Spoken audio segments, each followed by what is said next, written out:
Now, your son, Nate, was the voice of Skippy Squirrel, which of course is a huge part, but on top of that, maybe even more iconic, he was the voice of Baby Plucky from Tiny Toons. And I can tell you right now, everybody in my school was always quoting the potty years. We'd always see, "Water go down the hole." Water go down the hole. And I'm wondering, Nate, how did you get into this? Was this something that you really wanted to do, or did your father force you to do it, or how did it work?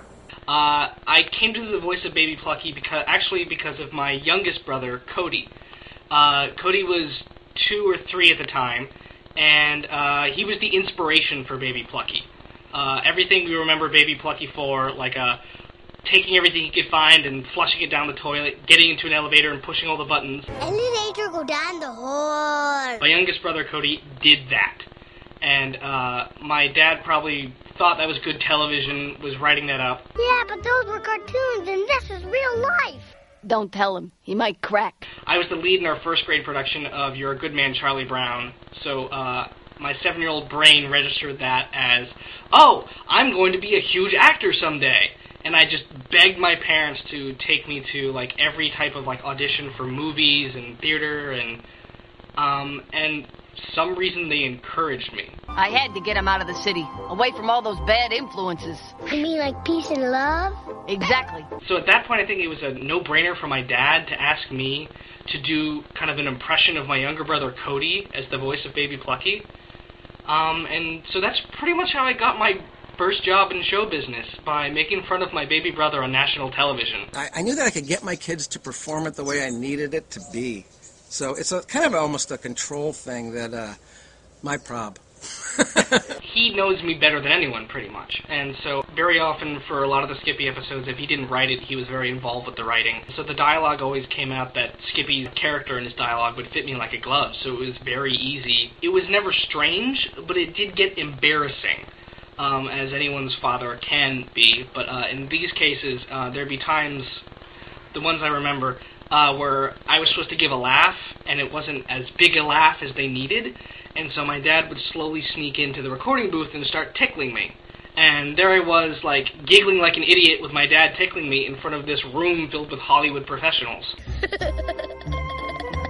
Now, like Sherry said, a lot of Tom's inspiration, it looks like, came from you kids. Was there anything that you specifically came up with that made it into the show, even though you were just like a little child at the time? None of my ideas or episodic storylines or characters or anything like that from me got into the story, got into the show Animaniacs, except for this one line. My dad was working on the main theme for Animaniacs, coming up with the lyrics, and he had run out of words that rhymed with Animaniacs. I know that I spent like a week writing the Animaniacs theme song lyrics, and I probably had like 7 different versions, all with different words. He had Dot is cute and Yakko yaks, Wacko packs away the snacks, and didn't have the rest of it. It just so happened that I saw on TV that day that our current president enjoyed playing the saxophone in his spare time. So I chimed in with Bill Clinton plays the sax, and that got into the final cut of the song. Wacko packs away the snacks while Bill Clinton plays the sax. We're Animaniacs. It rhymes. It's amazing. Now, for all of you, when I think of writers on a show, especially a comedy show, I think of Dick Van Dyke. I think of everybody packed in a room, and they're all shouting ideas, and they're saying, oh, that's great, what's the next line, what's the next line? And did the process work that way, or was it very much an individual process? There wasn't like, sort of like the Dick Van Dyke thing, where we're all sitting in a room together going, okay, what's the next line?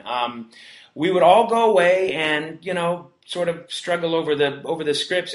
It wasn't like, the sitcom method where you sit in a room and you break a story and, everybody kind of throws out their 2 cents. You would come up with ideas for characters, for different stories for different characters, and you'd pitch the idea to Tom, and he'd say, yeah, that sounds good, go write it, that kind of thing.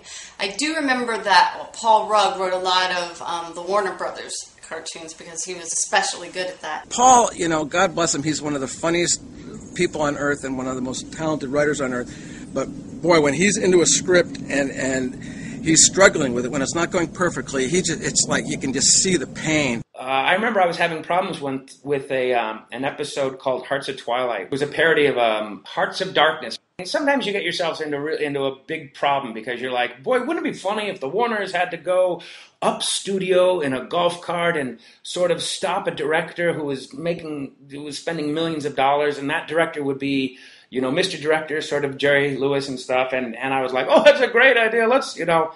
And I think I wrote the first 2 pages of that for like a week and a half.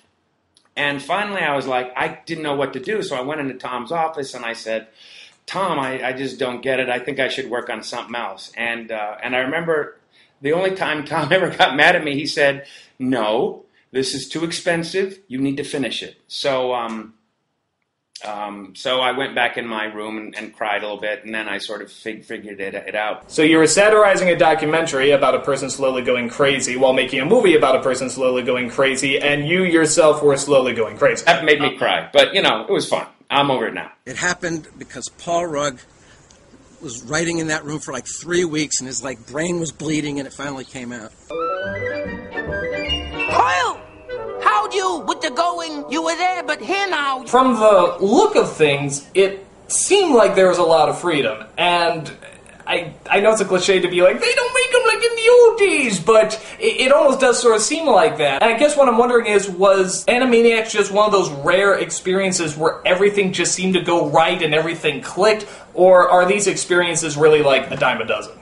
Well, that was really my first real writing job, and so I now have learned that it doesn't go that well. It's like we got our dessert first in animation, and then as time went on, we learned what beans tasted like. Some of the head guys at Warner Brothers, the big mucky muck, said, well, you can't do shorts. Whatever you do, don't do shorts. And we said, well, why not? And so because there's no precedent. No one knows how to do them. You have no model to follow, which is hilarious because, of course, there were 35, 40 years of these gems, these 7-minute gems. Most shows, it's 3-act structure. You know what you're going to do. Stories have a beginning, middle, end. They're half hours. They're 11 minutes. It's much more simpler and easier on the editing budget. Quite a few of the writers that eventually came on to work on Animaniacs were people that I knew through sketch comedy. And they weren't animation writers per se when they started out. In fact, not at all. John McCann and Paul Rugg and Peter Hastings and Deanna Oliver, these are people that I all knew from sketch comedy. The first thing that they wanted to be was funny. None of us knew exactly the wrong way to do it, or the right way to do it. So we just did it the best we could in the funniest way we could. Mostly we had Tom Ruegger as a great producer. And he would bring us all in. People would say, well, I think I want to write one where they goof on Albert Einstein. And normally it was like, great, you have a go do that. That'll be great. And today, in a lot of shows I've been doing, you can say, yeah, I want to have them goof on Albert Einstein, and then it's like, okay, good, go away and write exactly what that would be, but don't write it. So you do sort of a 3-page outline about what'll happen. The nice thing about Animaniacs was there was really none of that. You'd get assigned a script, and that'd be your script. It was loose. I mean, ultimately, it was your job to get the script done and get it in, but you had plenty of help there to get you through the rough spots. There was a lot of freedom. We didn't really have a lot of people hovering over us, telling us what to do, or telling us that was inappropriate to do, or that kids wouldn't get this or that or the other. I personally never had as much freedom before or after than I had during the Animaniacs. Sometimes in a network there are 50 people reading your script, and you'll get competing notes from different people.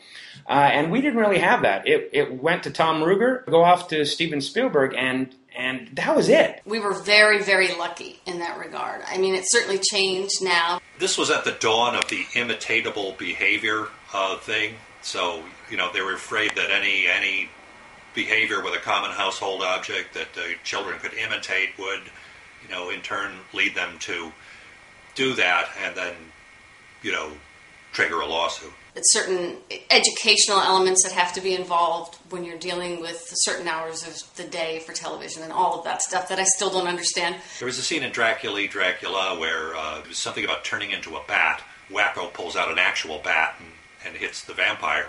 Well, they didn't care for that. You know, they said you can't use a real bat. Tom Ruger, in a masterful stroke, got around it by putting wings on the wooden bat, and somehow that made it okay.